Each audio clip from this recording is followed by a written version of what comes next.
हिमाचल प्रदेश में पूरे 1 महीने बाद आज पहला मंत्रिमंडल का विस्तार किया गया। राजभवन में मंत्रियों का शपथ ग्रहण समारोह हुआ। राज्यपाल राजेंद्र विश्वनाथ आर्लेकर ने सभी विधायकों को मंत्री पद की शपथ दिलाई। धनीराम शांडिल ने सबसे पहले शपथ ली। इसके बाद चंद्र कुमार ने दूसरे स्थान पर शपथ ली।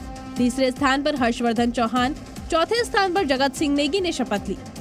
5वें स्थान पर रोहित ठाकुर ने मंत्री पद की शपथ ली।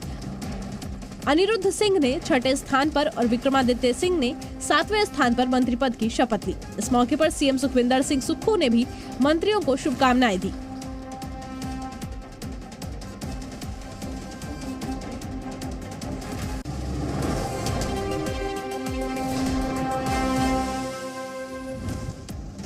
जम्मू कश्मीर के पुंछ में सेना ने 2 आतंकियों को मार गिराया है। राजौरी हमले में शामिल आतंकियों की तलाशी के लिए चलाए जा रहे ऑपरेशन में सेना बिना कुछ खर्च किए अपने किचन से होम बेकरी बिजनेस करके 40,000 रुपए महीना कमा रही हैं। आपको भी ये करना है तो फ्रीडम ऐप को अभी डाउनलोड कीजिए। को ये कामयाबी मिली है। कल शाम से ही पुंछ के बालाकोट में आतंकियों की मूवमेंट देखी गई थी, जिसके बाद सुरक्षा बलों ने आतंकियों को घेर लिया। सेना के LOC के पास लगातार सर्च ऑपरेशन जारी है। राजौरी में टारगेट किलिंग के संदिग्धों की तलाशी में ये सर्च अभियान चलाया जा रहा है। आपको बता दें कि 1 जनवरी को डांगरी गांव में आतंकवादियों के हमले में 7 लोग मारे गए थे और कई घायल हुए थे।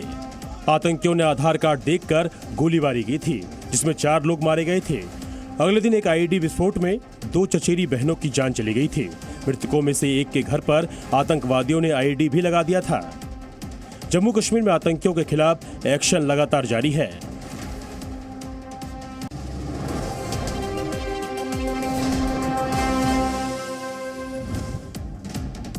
जोशीमठ में धंसाव और दरार का असर अब तेजी से दिखने लगा है। JP कॉलोनी की दीवार का हिस्सा गिर गया।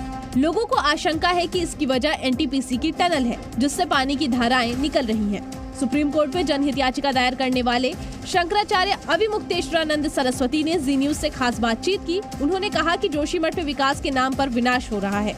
ये विषय कोई एक रात में नहीं आ गई है कि कोई दैवीय आपदा आ गई, अचानक कुछ दिखने लग गया। वर्षों से इस बात की संभावना यहाँ पर जताई जा रही, फिर भी विकास के नाम पर कुछ ऐसे कार्य आरंभ कर दिए गए। लोगों का मानना है कि उसके कारण ये परिस्थिति विकट हो रही है।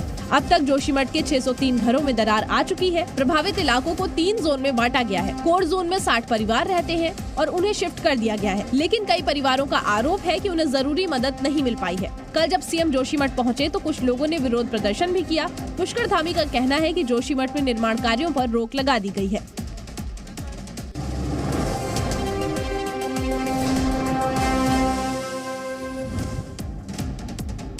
Kanjhawala hit and run case में हर दिन एक नई जानकारी सामने आ रही है, जिससे ये पूरा मामला एक नया रुख ले लेता है।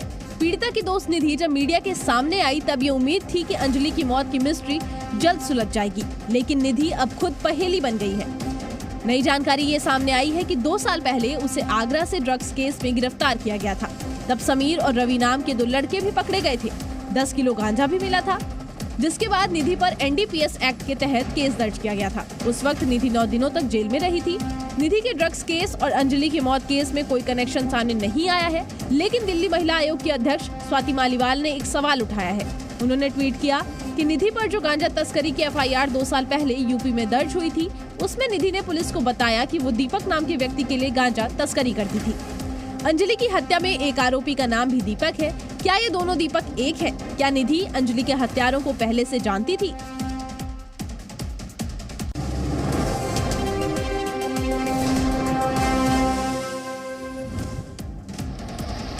तेज रफ्तार में दौड़ती हुई दिल्ली की ठंड को कोहरे की मार ने स्लो कर दिया है। सड़कों पर कोहरा पसरा है और लोग इस कड़ाके की ठंड में ठिठुरने को मजबूर हैं। मौसम विभाग ने दिल्ली में रेड अलर्ट भी जारी कर दिया है। मौसम विभाग के अनुसार अगले 2 दिन तक हालात ऐसे ही बने रहेंगे। आज दिल्ली में रिकॉर्ड तोड़ ठंड पड़ रही है। दिल्ली का न्यूनतम तापमान 1.9 डिग्री सेल्सियस गया है। घने कोहरे की वजह से दिल्ली में विजिबिलिटी भी 0 से 50 मीटर के बीच है। इसकी वजह से बहुत सी ट्रेन अपने तयशुदा वक्त से देरी से चल रही हैं और यात्रियों को इस ठिठुरन में रेलवे स्टेशन पर घंटों इंतजार करना पड़ रहा है। हवाई यात्राओं पर भी घने कोहरे का बुरा असर पड़ा है। कई फ्लाइट्स भी डिले हो गई हैं और यात्री घंटों तक एयरपोर्ट पर इंतजार कर रहे हैं।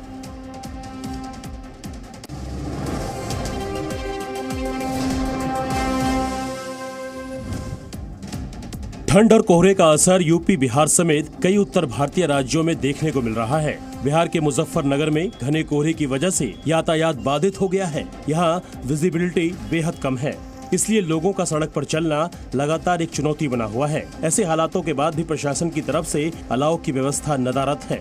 पहले की अपेक्षा पहले हम लोग आते थे, कभी कहीं से शाम के समय हम लोग घर यहीं हुआ, तो मतलब हर जगह चौराहा पे मतलब अलाव का व्यवस्था होता था। ठंड है जी, बहुत ठंड है, बहुत ठंड है।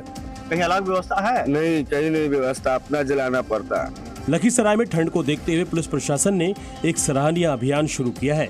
यहाँ जिला एसएसपी के नेतृत्व में कंबल वितरण अभियान चलाया जा रहा है। आपको बता दें कि लखीसराय के कई इलाके नक्सल प्रभावित हैं।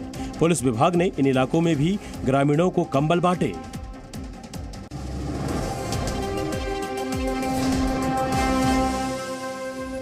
जौनपुर का कंट्रोल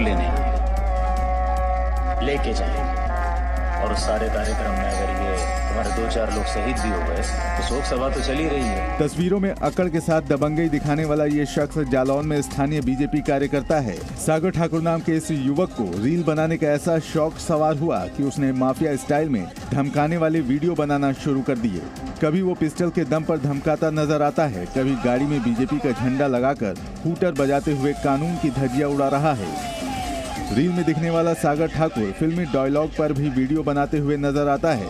समाजवादी पार्टी ने रील बनाने वाले युवक के वीडियो शेयर करते हुए कानून व्यवस्था पर सवाल उठाए हैं, लेकिन जालौन पुलिस इस पूरे मामले में बड़ी मासूमियत से जवाब देकर आरोपी का बचाव करती हुई नजर आई। उसको हिदायत दी गई कि ऐसी रील्स ना बनाए जिससे कि लोगों के अंदर कुछ अलग उसका रील का अलग मीनिंग निकाल लें। उसको चेतावनी दी गई इस टाइप की रील्स आगे ना बनाए।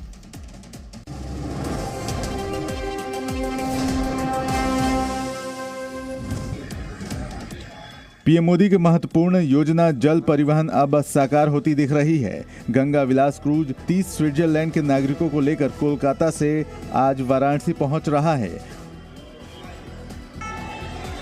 वाराणसी में सीएम योगी इस क्रूज का स्वागत करेंगे। नदी पर्यटन को बढ़ावा देने के लिए पीएम मोदी ने इसकी शुरुआत की थी। कोलकाता से 22 दिसंबर को 32 स्विस पर्यटकों के साथ गंगा विलास क्रूज निकला था। इस क्रूज को 6 तारीख यानी शुक्रवार को ही वाराणसी पहुंचना था, लेकिन घने कोहरे के कारण क्रूज 2 दिन देरी से वाराणसी पहुंच रहा है। शनिवार को गाजीपुर पहुंचने पर विदेशी सैलानियों ने गाजीपुर के लॉर्ड कॉर्नवालिस के मकबरे का दीदार किया। उसके बाद वाराणसी के लिए रवाना हो गए।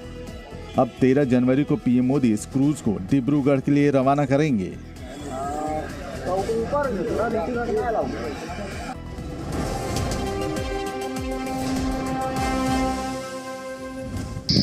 ये तस्वीरें पश्चिमी ऑस्ट्रेलिया के फिट्जरॉय क्रॉसिंग की हैं। पश्चिमी ऑस्ट्रेलिया में सबसे भयानक बाढ़ के कारण नदियां उफान पर हैं। नदियों का बहाव इतनी तेज है कि पूरे के पूरे पुल को अपने साथ बहा ले गया। ऑस्ट्रेलिया की फिट्जरॉय नदी अपने सबसे रौद्र रूप में है, जिसके कारण फिट्जरॉय क्रॉसिंग शहर में 1200 लोग बाढ़ में घिर गए हैं। पूरा शहर चारों तरफ से पानी से घिरा हुआ है। ग्रेट नॉर्दर्न हाईवे भी दोनों दिशाओं में कट गया है। हालांकि कुछ लोगों को हेलीकॉप्टर की मदद से निकाला गया है। प्रशासन लगातार राहत बचाव कार्य में जुटा है। ऑस्ट्रेलियाई प्रधानमंत्री एंटोनी एल्बांसी ने शनिवार को कहा कि सरकार की नजर हर स्थिति पर बनी हुई है। सरकार हर नागरिक को हर संभव सहायता पहुंचाने के लिए तैयार है।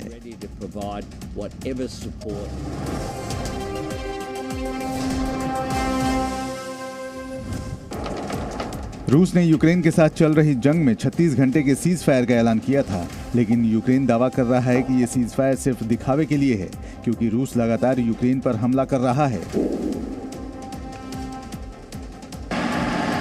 यूक्रेन ने रूस पर बखमुत में भीषण हमला करने का आरोप लगाया है। हालांकि रूस लगातार यूक्रेन के दावों को नकार रहा है। रूसी अधिकारियों का कहना है कि राष्ट्रपति पुतिन के ऐलान को रूसी आर्मी मान रही है,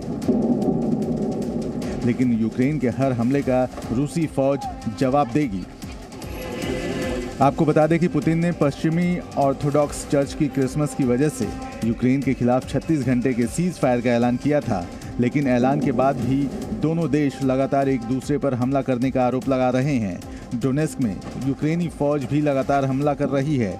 डोनेस्क पर अभी रूसी फौज और यूक्रेन विद्रोहियों का कब्जा है और पुतिन ने डोनेस्क को आजाद देश की मान्यता दे रखी है।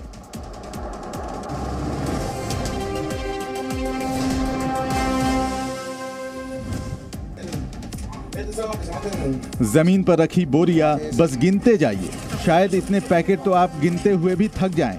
ये कामयाबी पेरू के कलाओ शहर की पुलिस की है, जिन्होंने एक घर की जमीन से एक दो नहीं बल्कि ड्रग्स से भरी 51 बोरियां बरामद की। इन बोरियों में ड्रग्स के कुल 70 पैकेट थे।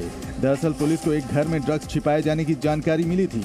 जब पुलिस की टीम यहां पहुंची तो उसे वहां कुछ खास नहीं मिला, लेकिन जब पुलिस ने उस घर के फर्श को तोड़ा तो उसे अपनी मेहनत का फल मिल गया। पुलिस ने एक एक कर बोरियां निकालना शुरू कर दिया।